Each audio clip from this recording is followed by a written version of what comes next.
before and I say it again.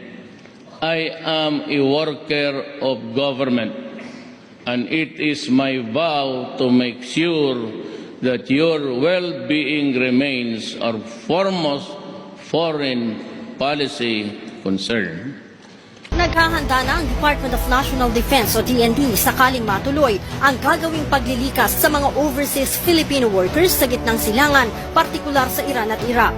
Ayon kay DND Secretary Delfin Lorenzana, 2 landing ship na kayang magsakay ng tig-500 tao, 2 C-130 at isang C-295 planes ang kanilang ipadadala para sa paglilikas sa mga OFW.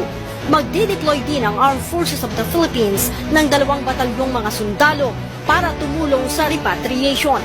Ang idea ni Presidente is magpadala tayo doon just in case na kailangan ng mga tao natin ng proteksyon.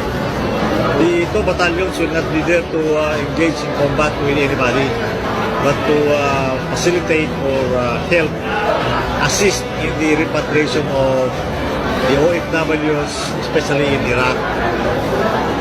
Hindi sila magpunta doon para makipaglaban. Sinabi pa ni Lorenzana na ikinukonsidera din nila ang pagkuha ng cruise ship na kayang magsakay ng 3,000 tao at commercial plane kung maraming OFW ang nais umuwi sa Pilipinas. Sa ngayon, isang barko ng Philippine Coast Guard, ang BRP Gabriela Silang, ang nakatakdang magtungo sa Middle East para tumulong sa evacuation. Galing ng France ang barko at i-deliver na sana sa Pilipinas. Kasalukuyan itong nakadaong sa Malta Pre-Fort at babiyahe na patungong Oman o Dubai.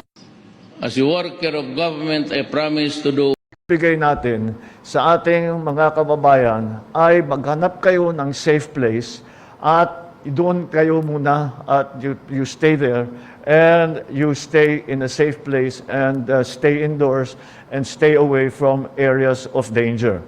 Sa ngayon, we have the most dangerous area for our people right now would be Israel.